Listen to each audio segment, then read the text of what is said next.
Hello friends, आप सभी का हमारे YouTube channel study oriented for teacher पर स्वागत है। हिस्ट्री ऑफ इंग्लिश लिटरेचर में हमने प्रीवियस वीडियो में रेनेसा के बारे में कम्प्लीटली पढ़ लिया था और रेनेसा के बाद जो नेक्स्ट एज आती है जिसको हम नियो क्लासिकल एज के नाम से जानते हैं।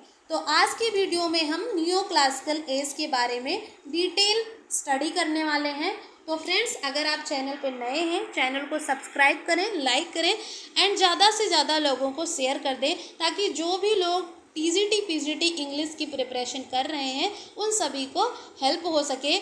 हम इस चैनल पे टीजीटी पीजीटी से रिलेटेड कंप्लीट प्रिपरेशन करेंगे, तो जिसमें हमने हिस्ट्री ऑफ इंग्लिश लिटरेचर को स्टार्ट किया है और अभी बिल्कुल ही स्टार्टिंग से हम पढ़ रहे हैं। तो जो भी लोग हमारे साथ जुड़ना चाहते हैं वो जुड़ सकते हैं और हम मिल के प्रिपरेशन करेंगे। हम हिस्ट्री ऑफ इंग्लिश लिटरेचर को कंप्लीट करके इससे रिलेटेड क्वेश्चन आंसर की प्रैक्टिस करेंगे एंड दूसरा टॉपिक स्टार्ट करेंगे। साथ ही साथ हम ग्रामर भी पढ़ रहे हैं जिसमें हमारा टॉपिक चल रहा है आर्टिकल्स का। तो आप हमारे साथ जुड़ के अपनी प्रिपरेशन को कर सकते हैं। चलिए स्टार्ट करते हैं हम आज की वीडियो और पढ़ते हैं नियो क्लासिकल एज के बारे में। नियो क्लासिकल एज जो है इसकी ड्यूरेशन जो है वो 1660 टू 1798 तक मानी जाती है। नियो क्लासिकल एज 1660 टू 1798 से रोमांटिक एज स्टार्ट हो जाती है। तो अगर हम ये कह लें कि रेनेसा एंड रोमांटिक एज के बीच की जो ड्यूरेशन है उसको हम नियो क्लासिकल एज के नाम से जानते हैं। अब इस एज के हम कैरेक्टरिस्टिक को जान लेते हैं। इससे पहले हम ये जान लें कि 1660 जो डेट आई है ये पर्टिकुलर डेट क्यों आई है। तो सबसे पहले मैं ये बता दूं कि ये जो पर्टिकुलर डेट है वो क्यों आई है 1660। जैसा कि फ्रेंड्स हमने कॉमनवेल्थ पीरियड में पढ़ा था कि जो चार्ल्स फर्स्ट था उसको 1649 में एग्जीक्यूट कर दिया गया था, यानी उसको फांसी दे दी गई थी और उसी के साथ जो मोनार्की सिस्टम था वो ख़त्म हो गया था। लेकिन 1660 में फिर से मोनार्की जो है यानी राजतंत्र वो फिर से शुरू हो गया था। तो इसीलिए ये 1660 जो है वो डेट ली गई है। क्लियर है फ्रेंड्स? अब हम इस एज के कैरेक्टरिस्टिक को समझते हैं। तो इस एज में जो ऑथर्स थे, यानी इस एज के जो ऑथर्स थे उन्होंने रोमन क्लासिकल जो राइटिंग्स थी उसको फॉलो करना शुरू कर दिया था, यानी उसको फॉलो करके लिखने लगे थे। रोमन क्लासिकल राइटिंग्स जो थी उनको फॉलो करके, उनके रूल्स को फॉलो करके जो इस पर्टिकुलर एज के ऑथर थे वो लिख रहे थे। सबसे पहले हम इस पॉइंट को लिख लेते हैं।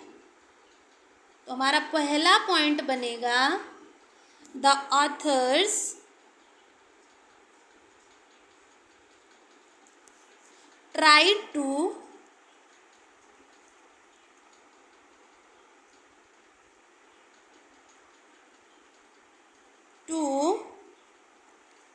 फॉलो। फ्रेंड्स, अगर राइटिंग ना समझ में आए तो इसीलिए मैं बोल भी देती हूँ, साथ साथ बोलती रहती हूँ ताकि अगर आप लोग लिख रहे हो तो सुन के लिख सकें। The rules of Roman classical writings. And जो सेकेंड पॉइंट हमारा बनेगा, तो इस पर्टिकुलर एज में एक लिटरेरी फॉर्म यानी लिटरेरी डिवाइस आई जो इस एज के ऑथर्स ने यूज़ किया। तो वो कौन सी डिवाइस थी, यानी कि टर्म्स थे या डिवाइस थी जिसको इस पर्टिकुलर टाइम के ऑथर्स ने यूज़ किया। तो वो थी dialectic and heroic couplet.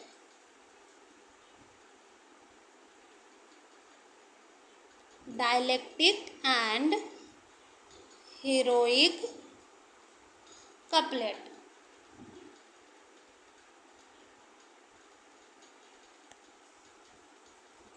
And जो हमारा नेक्स्ट पॉइंट बनेगा, जो ये न्यू क्लासिकल लिटरेचर थी, यानी उस टाइम की जो लिटरेचर थी न्यू क्लासिकल एज की, वो रोमन क्लासिकल राइटिंग्स को फॉलो करके लिखी जा रही थी। तो वो एक्चुअल में रोमन क्लासिकल राइटिंग्स नहीं थी, उसको फॉलो करके लिखी जा रही थी, तो इसीलिए उसको न्यू क्लासिकल के नाम से जाना गया और उस पर्टिकुलर एज को न्यू क्लासिकल एज के नाम से भी जाना गया। और साथ ही साथ क्योंकि ये उसको फॉलो करके लिखी जा रही थी, ये एक्चुअल में रोमन क्लासिकल नहीं थी, तो इसलिए इस पर्टिकुलर एज को सूडो क्लासिकल एज के नाम से भी जाना गया। सूडो का अर्थ होता है छद्म, यानी किसी दूसरे को देखकर उसका रूप धारण करना। तो इसीलिए ये रोमन क्लासिकल राइटिंग्स को फॉलो करके लिखी जा रही थी, तो इस पर्टिकुलर एज को सूडो क्लासिकल एज के नाम से भी जाना गया। तो नेक्स्ट हमारा पॉइंट बनेगा सूडो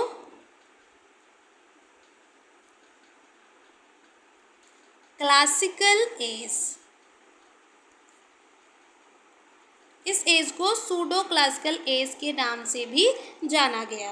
एंड इस एज के जो राइटर्स थे, उसमें से मोस्ट ऑफ राइटर्स जो है वो ट्रेडिशनल राइटिंग्स लिखते थे, यानी मोस्ट ऑफ राइटर्स ट्रेडिशनलिस्ट थे। तो नेक्स्ट हमारा पॉइंट बनेगा मोस्ट राइटर्स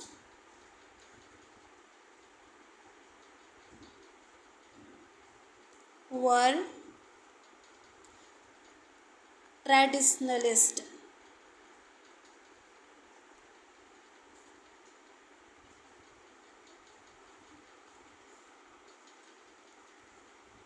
एंड उस टाइम की जो लिटरेचर थी उसको कला माना गया, यानी लिटरेचर को एक कला के रूप में माना गया। Literature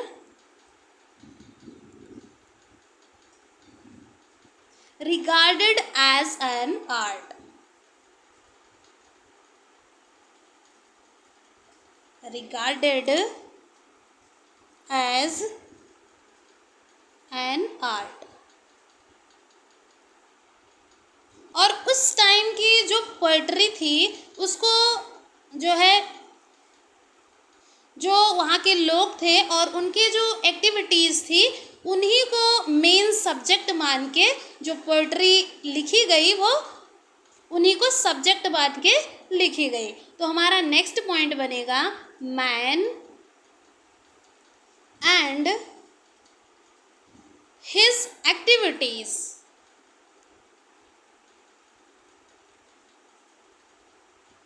were taken as the main subject of poetry.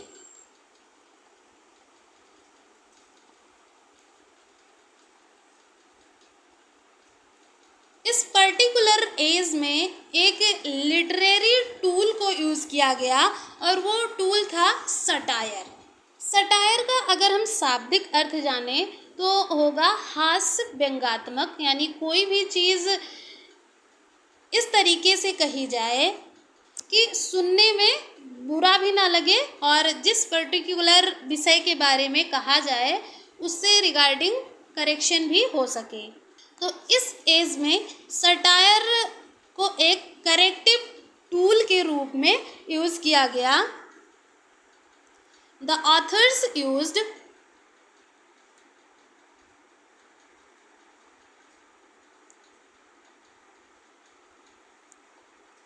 satire as a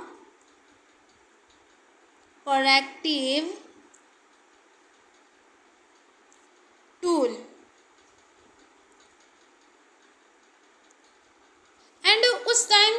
authors थे वो कंजर्वेटिव नहीं थे, यानी रूढ़वादी नहीं थे, और वे लोग इम्पोर्टेंस देते थे न्यू इन्वेंशन को एंड इमेजिनेशंस को।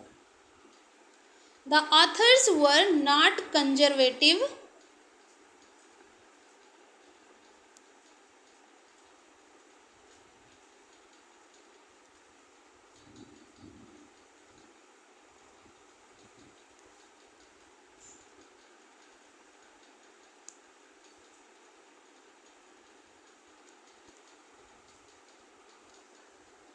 gave importance to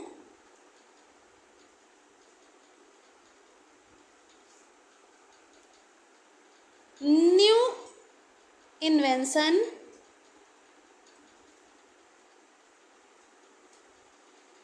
inventions and imaginations।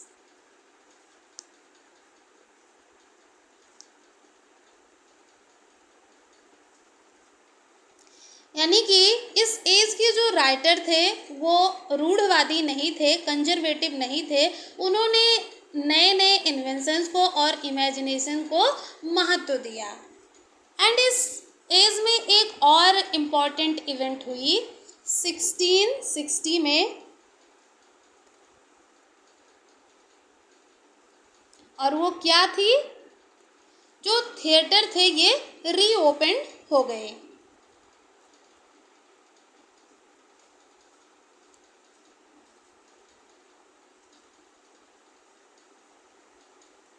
तो हमने प्रीवियस वीडियो में पढ़ा था कि जो थिएटर थे वो क्लोज हो गए थे क्योंकि वो इमोरल हो गए थे, यानी थिएटर के माध्यम से इमोरल चीज़ें दिखाई जा रही थी, तो इस वजह से थिएटर को बंद कर दिया गया था। और इंग्लिश लिटरेचर में ये ऐसा पहली बार हुआ था कि थिएटर को इतना ज़्यादा दिनों के लिए बंद किया गया था।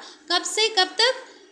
1642 से बंद किया गया था और ये जाके 1660 में रीओपन हुआ। क्लियर है फ्रेंड्स? तो हमने न्यू क्लासिकल एज के बारे में पढ़ा। अब हम पढ़ेंगे इसकी जो सब एजेस हैं, यानी न्यू क्लासिकल एज की जो सब एजेस हैं, सब कैटेगरीज हैं, उनके बारे में पढ़ेंगे। तो इसकी जो सबसे पहली सब कैटेगरी है वो है restoration age. Number first, restoration age.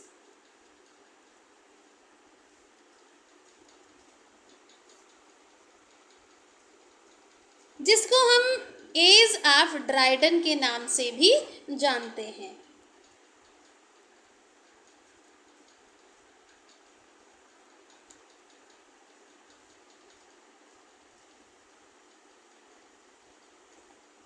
अब हम इसकी ड्यूरेशन को जान लेते हैं। 1660 to 1700।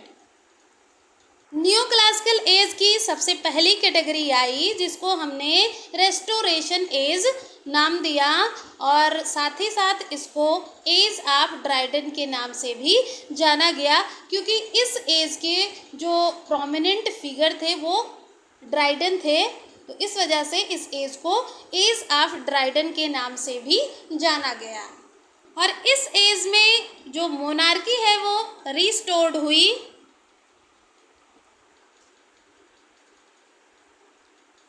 मोनार्की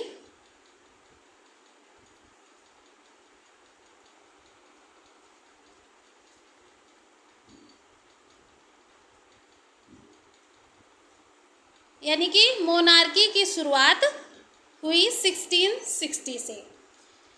इसके पहले जो चार्ल्स फर्स्ट था उसका शासन था, एंड जब उसकी डेथ हुई, उसको एग्जीक्यूट किया गया, तो उसी के साथ जो मोनार्की थी वो ख़त्म हो गई थी, यानी मोनार्की का अंत हो गया था। लेकिन 1660 से फिर से मोनार्की स्टार्ट हुई, रीस्टार्ट हुई, और जो चार्ल्स फर्स्ट का बेटा था चार्ल्स सेकंड वो राजा बना और इंग्लैंड की गद्दी पर बैठा। Charles second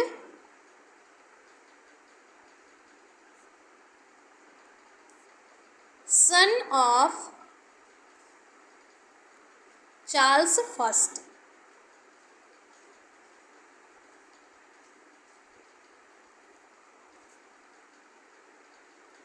became king.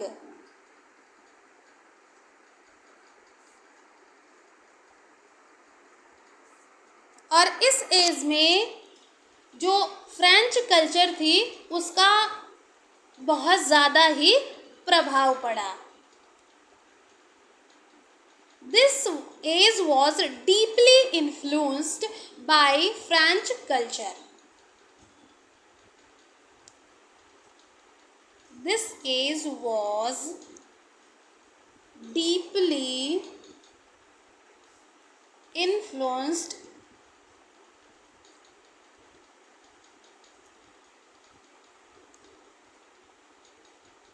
by French culture.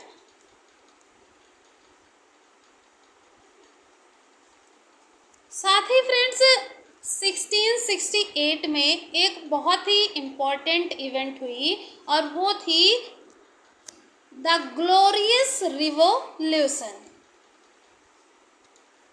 1668 में द ग्रेट इवेंट हुई और जिसका नाम था द ग्लोरियस रिवोल्यूशन. यानी कि 1668 में इंग्लैंड की क्रांति हुई जिसका जो नाम था वो है गौरवपूर्ण क्रांति यानी ग्लोरियस रिवोल्यूशन. और इसको ब्लडलेस रिवोल्यूशन भी कहा गया यानी कि रक्तहीन क्रांति. तो क्यों इसको रक्तहीन क्रांति कहा गया था? क्योंकि इस क्रांति में किसी की भी डेथ नहीं हुई थी एंड जो ओल्ड किंग था वो भाग गया था. तो इस वजह से इसको ग्लोरियस रिवॉल्यूशन कहा गया. हालांकि ये हिस्ट्री का पार्ट है. 1668 द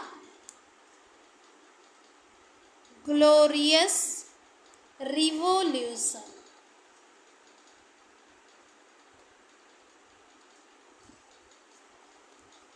जिसको हम द ब्लडलेस रिवॉल्यूशन के नाम से भी जानते हैं.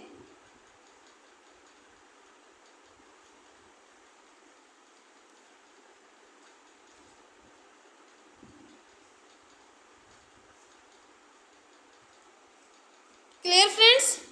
जो ड्राइडन थे इनको फादर ऑफ क्रिटिसिज्म कहा जाता है. यानी इस एज में सबसे ज़्यादा जिस डिवाइस को यूज़ किया गया वो थी पॉलिटिकल सटायर. और ये सबसे ज़्यादा यूज़ किया ड्राइडन ने क्योंकि ड्राइडन इस एज के प्रोमिनेंट ऑथर रहे हैं और उन्होंने पॉलिटिकल सटायर को सबसे ज़्यादा इस एज में यूज़ किया. तो इसी वजह से इनको फादर ऑफ क्रिटिसिज्म के नाम से भी जाना जाता है. Dryden father of criticism.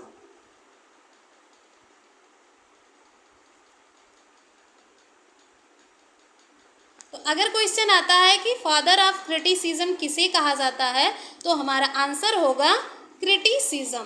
और फादर ऑफ इंग्लिश क्रिटिसिज्म भी ड्राइडन को ही कहा जाता है. अगर क्वेश्चन में फादर ऑफ क्रिटिसिज्म आ जाए तब भी ड्राइडन ही सही आंसर होगा. एंड अगर इंग्लिश क्रिटिसिज्म आ जाए यानी फादर ऑफ इंग्लिश क्रिटिसिज्म तो भी हमारा आंसर जो होगा वो ड्राइडन ही होगा. क्लियर है? एंड जो ड्राइडन थे इन्होंने ही इस एज में सबसे ज़्यादा पॉलिटिकल सटायर को लिखा.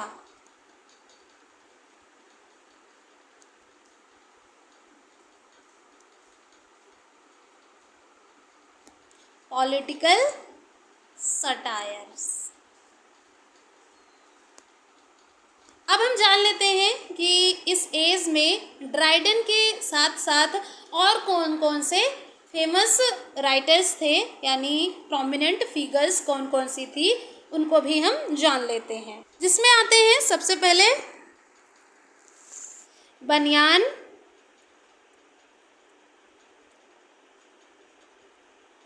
थॉमस हॉब्स,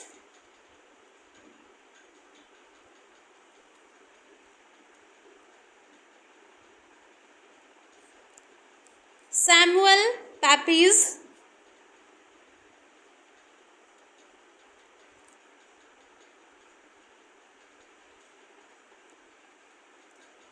एंड ये जो सैमुअल पेपीज थे, इनको फेमस डायरिस्ट भी कहा जाता है।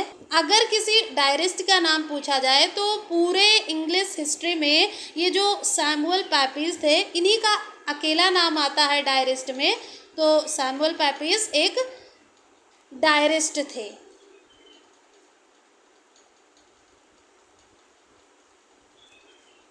और इनके अलावा जो थे वो हैं विलियम कॉन्ग्रियो। विलियम कॉन्ग्रियो, इनको जाना जाता है किस चीज़ के लिए? कॉमेडी ऑफ मैनर के लिए। ये कॉमेडी ऑफ मैनर के लिए फेमस हैं विलियम कॉन्ग्रियो।